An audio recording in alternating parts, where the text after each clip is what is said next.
പ്രിയമുള്ളവരെ നമസ്കാരം. ഞാനിപ്പോൾ ഇത് വീഡിയോ ഇടാൻ കാര്യം, നമ്മുടെ മറുനാടൻ മലയാളി എന്ന് പറയുന്ന ഒരു ഓൺലൈൻ മാധ്യമത്തിൽ ശോഭാ വിശ്വനാഥ് കരഞ്ഞു മെഴുകിക്കൊണ്ടുള്ള ഒരു വോയിസ് അയച്ചു കൊടുക്കുകയും കാര്യം എന്താണ് എന്ന് മനസ്സിലാക്കാതെ അവരൊരു വാർത്ത ഇടുകയും ചെയ്തു. അപ്പോൾ ഇത് കണ്ടിട്ടാണ് ഞാനിപ്പോൾ ഞാൻ ഫേസ്ബുക്കിൽ ഒരു ലൈവ് പോയി. കാരണം ഇതെല്ലാം ജനത്തിൻ്റെ മുന്നിലായതുകൊണ്ട് തന്നെ ജനങ്ങളോട് സംസാരിച്ചിട്ടല്ലാണ്ട് എന്ത് കാര്യം. സത്യത്തിൽ എനിക്ക് വളരെ വളരെ കഷ്ടം തോന്നുകയാണ്, ശോഭയുടെ അടുത്ത് വളരെ കഷ്ടം തോന്നുകയാണ്. കാര്യം ശോഭയുടെ ഒപ്പം നിന്ന് കാര്യങ്ങളൊന്നും ഉപദേശിച്ചു കൊടുക്കാൻ പറ്റിയ തലയ്ക്ക് വെളിവും വെള്ളിയാഴ്ചയും ബോധവുമുള്ള ഒരു സുഹൃത്തുക്കൾ പോലും ഇല്ലാതായി പോയല്ലോ എന്നുള്ള ഒരു വിഷമവും.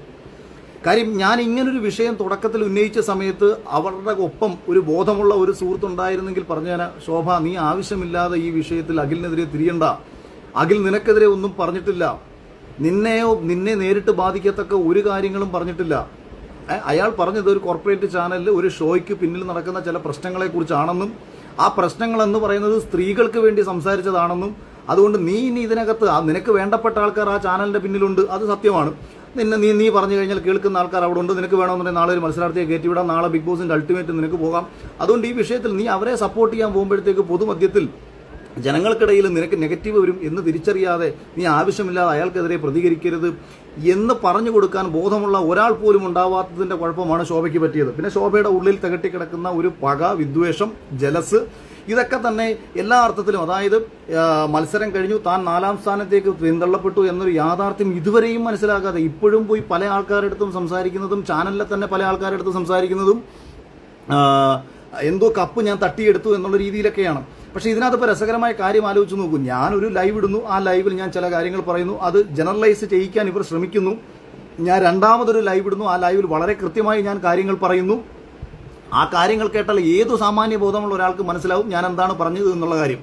പക്ഷേ എനിക്കെതിരെ തിരിഞ്ഞ് സംസാരിക്കുക എന്ന ഉദ്ദേശത്തോടുകൂടി ഇവർ തിരിഞ്ഞ് ആദ്യ ദിവസം തന്നെ ഞാൻ ശോഭയോട് പറഞ്ഞു, അതായത് കുറച്ച് കമൻസുകൾ ഇവർക്ക് വന്നു എന്ന് പറഞ്ഞാൽ, അതായത് ശോഭാ വിശ്വനാഥ് എന്ന് പറയുന്ന ഒരു വ്യക്തിക്ക് നെഗറ്റീവ് കമൻസുകൾ ഇതുവരെയും വന്നിട്ടില്ലല്ലോ, എല്ലാം പോസിറ്റീവായിരുന്നല്ലോ. ബിഗ് ബോസിൽ കയറിയപ്പോൾ മുതൽ ഇതുവരെയും ജീവിതത്തിൽ പോസിറ്റീവ് കമൻസ് മാത്രം കണ്ട് ജീവിച്ച ഒരു വ്യക്തി എന്ന നിലയിൽ ആദ്യമായി ഒരു നെഗറ്റീവ് കമൻസ് വരാനുണ്ടായ ഒരു സാഹചര്യം എന്ന് പറയുന്നത് അഖിൽമാരാർ ഇങ്ങനെ ബിഗ് ബോസിൽ ചില ആൾക്കാർ അവിടെ പോകുന്ന സ്ത്രീകളെ ദുരുപയോഗം ചെയ്യാൻ ശ്രമിക്കുന്നുണ്ട് എന്ന് പറഞ്ഞ ഒരൊറ്റ കാരണം കൊണ്ടാണ് തനിക്ക് ജീവിതത്തിൽ ആദ്യമായിട്ട് നെഗറ്റീവ്സ് വന്നത് എന്ന് തിരിച്ചറിഞ്ഞ് അതിൻ്റെ ദേഷ്യം എന്നോട് തീർക്കുക എന്ന ഉദ്ദേശത്തോടു കൂടി എനിക്ക് ഇത് മെസ്സേജ് അയച്ച സമയത്ത് ഞാൻ അപ്പോഴത്തന്നെ അവളോട് ആദ്യം തന്നെ ഏപ്രിൽ 29-ാം തീയതി ഞാൻ ശോഭയ്ക്ക് മെസ്സേജ് അയക്കുന്നു.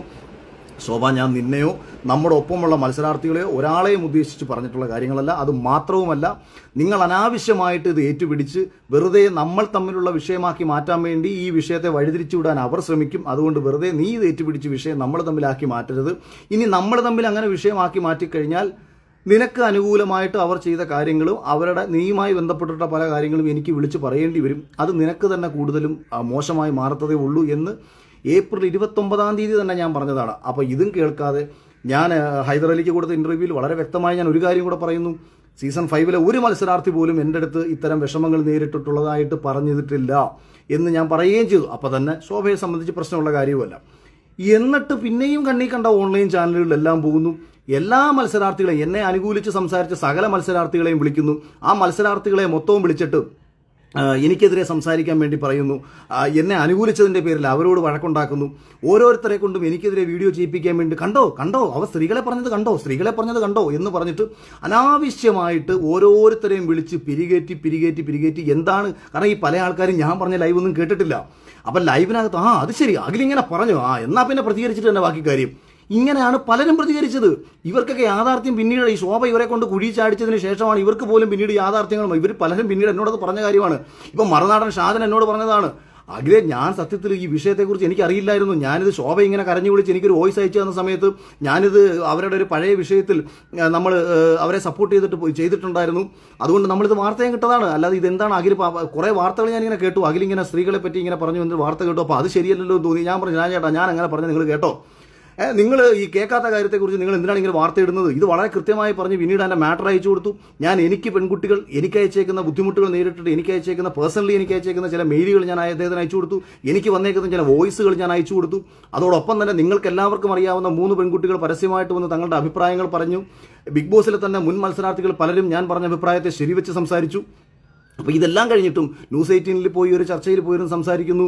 ഈ ന്യൂസ് 18 ചർച്ചയിൽ എന്നെ വിളിച്ചതാണ്. ഞാൻ അവരോട് പറഞ്ഞതാണ്, ഈ ഇരയാക്കപ്പെട്ട പെൺകുട്ടികളുടെ പേര് ലോകത്താർക്കെങ്കിലും പരസ്യമായി പറയാൻ പറ്റുമോ? പറ്റില്ല എന്നറിഞ്ഞുകൊണ്ടും കാടടച്ച് വെടിവെക്കുന്നു എന്ന് പറഞ്ഞുകൊണ്ട രീതിയിൽ ന്യൂസ് 18 അവരുടെ മറ്റവരുടെ കയ്യിൽ നിന്ന് കാശും പേടിച്ചിട്ട് ഇവളെയും വിളിച്ചിട്ട്, അതുപോലെ തന്നെ സാബു ചേട്ടനും ശോഭയും തമ്മിൽ അവർക്ക് വർഷങ്ങളായിട്ട് ബന്ധമുള്ള ആൾക്കാരാണ്. പുള്ളി എന്നോട് പേഴ്സണലി പറഞ്ഞതല്ല, മറ്റേ പുള്ളി ഞാനൊന്നും അടുപ്പൊന്നുമില്ല. ഈ വിഷയം വന്നപ്പോൾ പുള്ളി എന്നെ വിളിച്ചിട്ട് പറഞ്ഞു, എടാ യവന്മാർക്കെതിരെ ഒരുപാട് കാര്യങ്ങൾ നമുക്ക് പറയാനുണ്ട്, ഇവന്മാർ അമ്മാതിരി നാറികളാണ്, അതാണ് ഇതാണ് മറ്റേതാണ് മാടയാണ് കോടയാണ് എന്ന് എന്നോട് പറഞ്ഞിട്ട്, നീ ഇനി വീഡിയോ ഇടുന്നതിന് മുമ്പ് നീ എന്നെ ഒന്നുകൂടെ വിളിക്കണം, നീ എന്നെ വിളിക്കുകയാണെന്നുണ്ടെങ്കിൽ ഞാൻ നിനക്ക് കുറച്ചും കൂടെ കാര്യങ്ങൾ പറഞ്ഞു തരാം എന്നാണ്. അത് മാത്രമല്ല, ഈ ഉപയോഗിച്ച ഭാഷ ഇങ്ങനെയൊന്നുമല്ല, കുറച്ചുകൂടെ കടുപ്പിച്ചാണ്. കാര്യം നിങ്ങൾക്ക് സാബു എന്ന വ്യക്തിയെ നിങ്ങൾക്കറിയാം.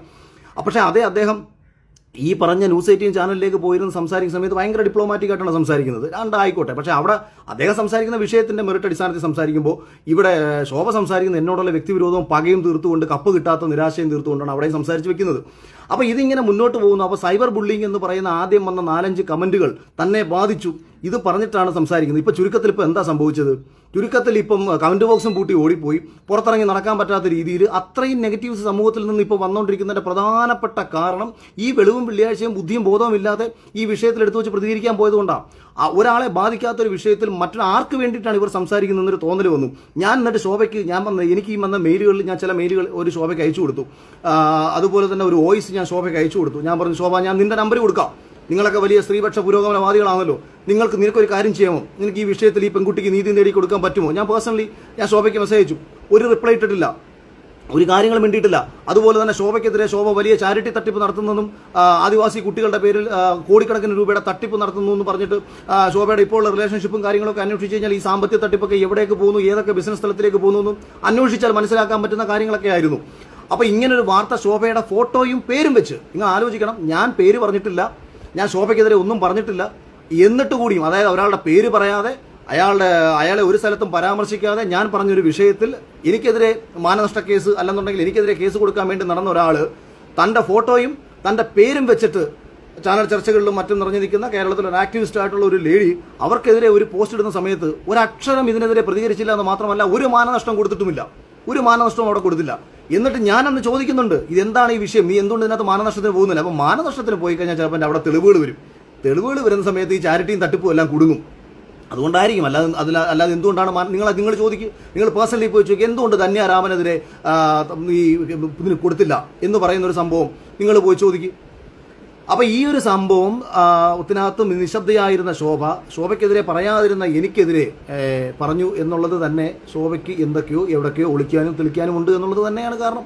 അതുകൊണ്ടാണ് ഈ ഒരു മാനസിക ബുദ്ധിമുട്ടുകൾക്ക് ഉണ്ടാകുന്നതും. അപ്പോൾ അനാവശ്യമായിട്ട് വന്നൊരു വിഷയത്തിലേക്ക് ചാടി അനാവശ്യമായിട്ട് കിടന്ന ബഹളവും, ഒരാളും കാണിക്കാത്ത ബഹളവും വെപ്രാളവും. 1 മുതൽ 4 വരെ സീസണുകളിൽ ധാരാളം സ്ത്രീകൾ പോയിട്ടുണ്ട്. ഇവർക്കൊന്നും തോന്നാത്ത ഒരു പ്രശ്നം ഒരാൾക്ക് മാത്രം തോന്നുകയും ബിഗ് ബോസിലെ തന്നെ മറ്റുള്ള മത്സരാർത്ഥികൾ പലരും ഈ വിഷയത്തിൽ നിശബ്ദരായി കഴിഞ്ഞതിന് ശേഷവും അത് നിങ്ങൾ ഉദ്ദേശിക്കുന്നതല്ല, പല സ്ഥലത്തും പിന്നാമ്പുറങ്ങളിൽ കിടന്ന് എനിക്കെതിരെ എന്തൊക്കെ ചെയ്യാമോ അതിന് വേണ്ടിയിട്ടങ്ങ് നടക്കുകയാണ്. ഇതെന്നോട് ഇവരുടെ ഇന്നലെ ഞാൻ ശോഭയുടെ തന്നെ ഒരു സുഹൃത്തിനെ ഞാൻ കൊച്ചിയിൽ വെച്ച് കണ്ടു. അദ്ദേഹം പോലും എന്നോട് പറഞ്ഞത് ഇതാണ്, ഇത് ഇങ്ങനെ അങ്ങ് നടക്കുകയാണ്. ഇങ്ങനെ കാണുന്നിടത്തും പോകുന്നിടത്തും മൊത്തം കരഞ്ഞു വിളിച്ചിട്ട് ഞാൻ എന്തോ ചെയ്തു എന്നുള്ള രീതിയിൽ അങ്ങ് കരഞ്ഞു വിളിച്ചുകൊണ്ട് അങ്ങ് അവർക്കെതിരെ അതായത് സകല ആൾക്കാരെയും ഒത്തുകൂടാൻ വേണ്ടിയിട്ട് ഈ കരഞ്ഞു വിളിച്ച് സംസാരിക്കുമ്പോഴത്തേക്ക്, കാരണം ഇതിനകത്തൊരു പ്രശ്നം, മിക്ക ആൾക്കാരും നമ്മൾ പറയുന്നത് കേൾക്കുന്നില്ല. പിന്നെ പലതന്തയ്ക്ക് മുന്നേ ഉണ്ടായിട്ടുള്ള ചില മാധ്യമ പ്രവർത്തകരായിട്ട് നടക്കുന്ന ചില മൊബൈലും പൊക്കി പിടിച്ചു നടക്കുന്ന ചിലവന്മാർ, യുവന്മാർ ഞാൻ എന്താ പറഞ്ഞത്, ഇപ്പോൾ ശരണ്യ ആനന്ദ് എന്ന് പറയുന്ന പെൺകുട്ടിയുടെ അടുത്ത് പോയിട്ട് എന്തോ ഒരു വിവരവും ബോധവുമില്ലാത്ത ഒരു മരയോള അവൻ പോയിട്ട് ചോദിക്കുകയാണ്, അഖിൽമാരാർ പറഞ്ഞല്ലോ ബിഗ് ബോസിൽ മത്സരാർത്ഥികളൊക്കെ കിടന്നു കൊടുത്തിട്ടാണ് പോണെന്ന്. യവനെയൊക്കെ മോന്താണ്ട് അവനെ ചെബുക്കലടിച്ച് പറിക്കല്ലേ വേണ്ടത്, അവനെ എൻ്റെ കൺമുന്നിൽ കണ്ട അവനെ ചെബുക്കലടിച്ച് പറിക്കണം എനിക്ക് തോന്നുന്നു. നീ എവിടെ നടാം കഴിവറാ മോനെ ഇത് കേട്ടത്? അപ്പം ഉടനെ അതായത് ഇപ്പം ശരണ്യ ഇത് കേട്ടിട്ടില്ല. ശരണ്യ ബിഗ് ബോസിനകത്ത് നിൽക്കുമ്പോൾ ഉണ്ടായ ഒരു വിഷയം, അല്ലെങ്കിൽ ശരണ്യ ആയിക്കോട്ടെ മറ്റൊരു സ്ത്രീ ആയിക്കോട്ടെ, ഇവരടുത്ത് പോയി ചോദിക്കുന്ന ഇതാണ്. ഇതിപ്പം കേട്ടോ ഞാൻ ഇങ്ങനെ പറയുന്നത്? പച്ച തെമ്മാടിത്തരങ്ങൾ ഓൺലൈൻ മാധ്യമ പ്രവർത്തന കോപ്പ എന്നും പറഞ്ഞുകൊണ്ട് ഇവരൊക്കെ നടന്ന ഒരാൾക്ക് പോയി ചോദിക്കുകയാണ്. അപ്പോൾ ഇത് ചോദിക്കുമ്പോഴത്തേക്ക് ഈ കാര്യം എന്താണെന്ന് കേൾക്കാതെ ഈ പെൺകുട്ടികൾ പെട്ടെന്ന് അതിനകത്ത് റിയാക്ട് ചെയ്യുകയാണ്. അപ്പോൾ ഇവരിങ്ങനെ റിയാക്ട് ചെയ്ത് ഇവർ സംസാരിക്കുന്നു. ഉടനെ ഇവരുടെ മറുപടി എടുത്ത് വെച്ച് അഖിൽമാരാർക്കെതിരെ ഇന്നാൾ, അഖിൽമാരാർക്കെതിരെ മറ്റേയാൾ. എടാ നീയൊക്കെ നിന്റെയൊക്കെ സ്വഭാവമുള്ളവന്മാർ ചെയ്യുന്ന പണി എന്ന് പറഞ്ഞാൽ സ്വന്തം അമ്മയുടെയും ഭാര്യയുടെയും ബെഡ്റൂമിനകത്ത് ക്യാമറ വെച്ചിട്ട് നീയൊക്കെ റീച്ച് ഉണ്ടാക്കാൻ വേണ്ടിയിട്ട് കാണിക്കുന്ന സ്വഭാവങ്ങളാണ് ഈ മാധ്യമ പ്രവർത്തകരാന്ന് പറയുന്നത്. നീയൊക്കെ ഇവിടുത്തെ മാധ്യമ പ്രവർത്തകർ കോപ്പ നിന്റെയൊക്കെ മാധ്യമ പ്രവർത്തനം. മൊബൈൽ എടുത്ത് വെച്ചിട്ട് തോരിച്ച് ഇതിനകത്ത് ഒരു വിഷയം ഒരാൾ ഉന്നയിക്കുമ്പം ഒന്നുകിൽ ആ വിഷയം എന്താണെന്ന് കേൾക്കാനുള്ള മാന്യത ഉണ്ടാവണം. അത് കേട്ടതിന് ശേഷം അയാൾ പറഞ്ഞതിലെ ശരി തെറ്റുകളെ വിലയിരുത്തണം. അയാൾ പറഞ്ഞ ഇന്ന വിഷയം ശരിയാണ്, ഇന്ന വിഷയം തെറ്റാണ്, അയാൾക്കെതിരെ അതിശക്തമായി സംസാരിക്കൂ. ഞാൻ പറഞ്ഞത് എമ്മാടിത്തരമാണെന്നുണ്ടെങ്കിൽ നിങ്ങൾ എന്നെ ഏറ്റവും മോശക്കാരനാക്കി ചിത്രീകരിച്ചോളൂ, യാതൊരു പ്രശ്നവും എനിക്കില്ല. പക്ഷെ പറയാത്ത കാര്യം അതൊന്നല്ല.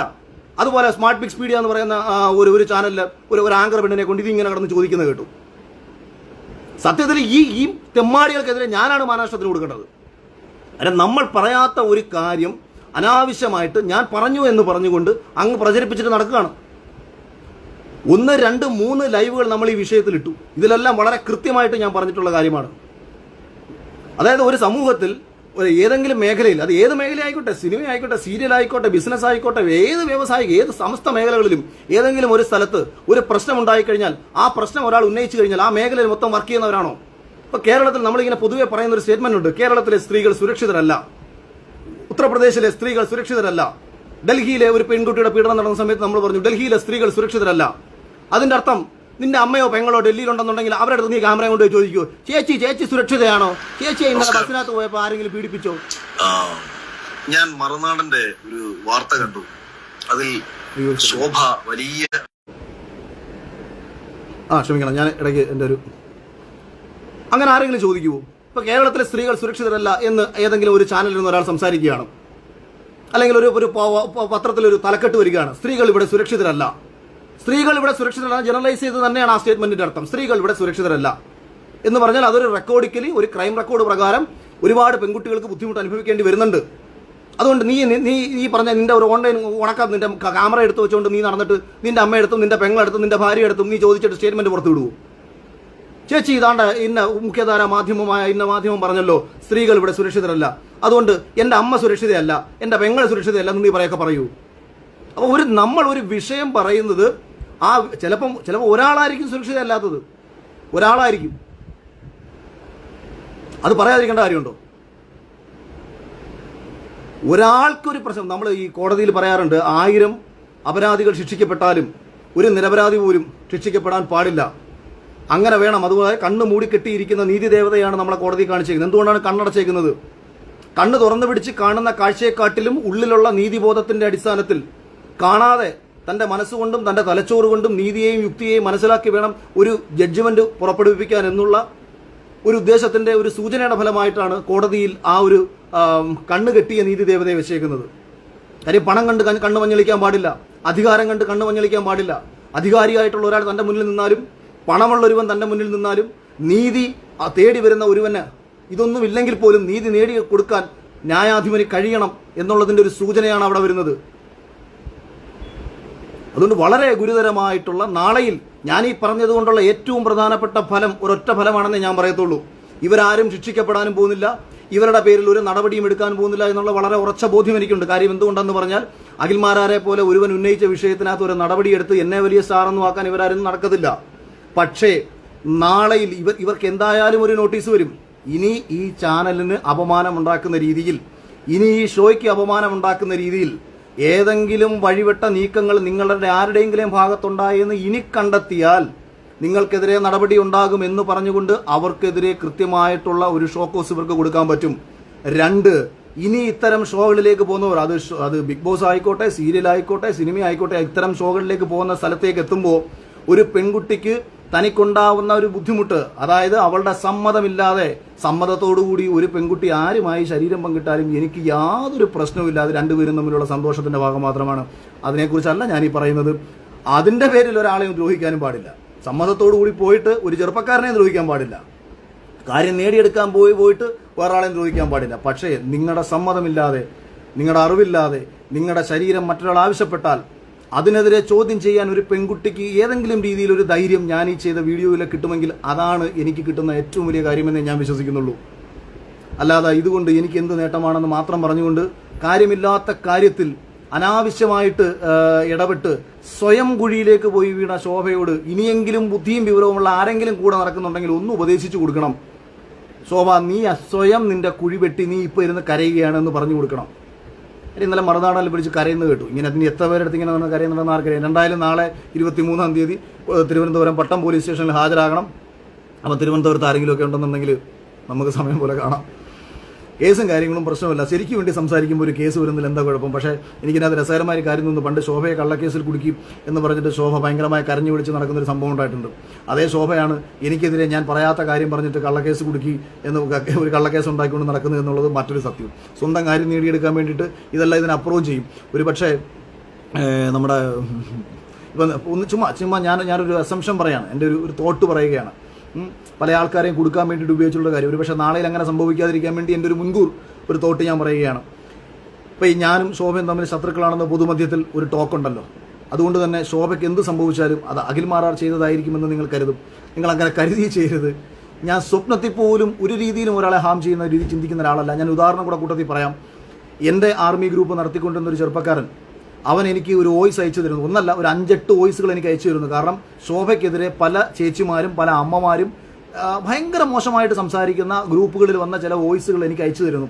ഞാൻ ഈ വോയിസ് കേട്ടിട്ട് ഞാൻ അവനോട് ചൂടായാണ് സംസാരിക്കുന്നത്. ഇപ്പോഴൊന്നുമല്ല, ഏതാണ്ട് 2-3 ആഴ്ചകൾക്ക് മുന്നേ ഞാൻ അവനോട് വളരെ ചൂടായി സംസാരിക്കുന്നു. ഞാൻ പറഞ്ഞു, മേലാൽ ഇമാതിരി മര്യാദ കെട്ട വോയിസുകളൊന്നും എനിക്ക് അയച്ചു തരരുത്. നിങ്ങളടുത്ത് ആര് പറഞ്ഞു ഒരാളെ പോയി തെറി വിളിക്കാൻ?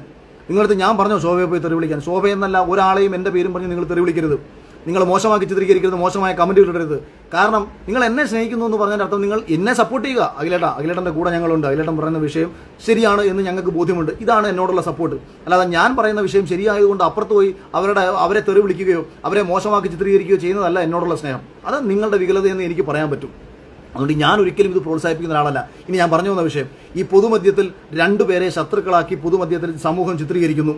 അങ്ങനെ ചിത്രീകരിച്ചതിന് ശേഷം ശോഭയ്ക്ക് ഏതെങ്കിലും രീതിയിൽ ഒരു അപകടം സംഭവിക്കുകയോ അപകടം സംഭവിച്ചതായിട്ട് ഡ്രാമ സൃഷ്ടിക്കുകയോ ചെയ്തിട്ട എനിക്കെതിരെ ഒരു മൊഴി കൊടുത്തു കഴിഞ്ഞാൽ ഈ സ്വാധീനവും ഇത്തരം കാര്യമൊക്കെ എന്നെ പിടിച്ചകത്തിടാനും എന്നെ വേണമെന്നുണ്ടെങ്കിൽ നമ്മളെ ഇപ്പോൾ ദിലീപേട്ടനെ ചെയ്ത കണക്കൊക്കെ ചെയ്യാൻ പറ്റും. ഇതിനുള്ള എല്ലാ സോഴ്സും ഇവർക്കൊണ്ട് ഞാൻ ഉന്നയിക്കുന്ന പല രാഷ്ട്രീയ വിഷയങ്ങളിലും എനിക്കെതിരെ എനിക്കെതിരെ എന്തെങ്കിലും രീതിയിൽ എന്നെ കൊടുക്കണമെന്ന് ചിന്തിക്കുന്ന ആൾക്കാരുണ്ട്. അതുകൊണ്ടൊക്കെ തന്നെ ഇതൊക്കെ നിങ്ങളുടെ മുന്നിലേക്ക് ഞാൻ മുൻകൂറായിട്ട് പറയുകയാണ്. നാളെയിൽ ഇങ്ങനെയൊക്കെ സംഭവിച്ചാലും നിങ്ങളൊന്ന് മനസ്സിൽ വെച്ചേക്കുക. ഇതെല്ലാം കരുതി കൂട്ടി ചെയ്യും. കാര്യം നേടിയെടുക്കാനും മറ്റൊരാളോടുള്ള പക കൊണ്ട് അയാളെ നശിപ്പിക്കാനും നടക്കുന്ന, വൃത്തികെട്ട മനസ്സുകൊണ്ട് നടക്കുന്ന, ഉള്ളിൽ പാമ്പിനെ നാണിപ്പിക്കുന്ന വിഷം കൊണ്ട് നടക്കുന്ന ആൾക്കാർ നമുക്ക് ചുറ്റുമുണ്ട് എന്നുള്ള യാഥാർത്ഥ്യം പ്രിയപ്പെട്ടവരെ ഉള്ളുകൊണ്ട് ഒരു മനുഷ്യനെ നോവിക്കാത്ത, സഹായിക്കാൻ പറ്റുന്ന കാര്യങ്ങൾ എൻ്റെ ലിമിറ്റേഷൻ നിന്നുകൊണ്ട് സഹായിക്കാവുന്ന, അറ്റ്ലീസ്റ്റ് ഒരാളെയും വേദനിപ്പിക്കാതെ മുന്നോട്ട് കൊണ്ടുപോകാൻ ആഗ്രഹിക്കുന്ന ഒരാളെന്ന നിലയിൽ എന്നെ 100 ദിവസം കണ്ടിട്ടുള്ള നിങ്ങളോട് മാത്രം പറഞ്ഞുകൊണ്ട് അവസാനിപ്പിക്കുകയാണ്. ഞാൻ ഇനി ഈ വിഷയത്തിലൊന്നും പറയത്തില്ല. ശോഭയുടെ കരച്ചുവിളി കണ്ടിട്ട് മാത്രം ഞാനൊരു ലൈവ് ഇട്ടതാണ്. ഇനിയെങ്കിലും ബുദ്ധി ഉദിക്കട്ടെ എന്ന് പ്രാർത്ഥിച്ചുകൊണ്ട് മര്യാദകേടുകളും കൊണ്ട് നടക്കുന്ന സകല മാധ്യമ പ്രവർത്തകന്മാരെയും ഉള്ളിൽ വിളിക്കാൻ പറ്റുന്ന മാക്സിമം ചീത്തയും വിളിച്ചുകൊണ്ട് അവസാനിപ്പിക്കുകയാണ്. Thank you.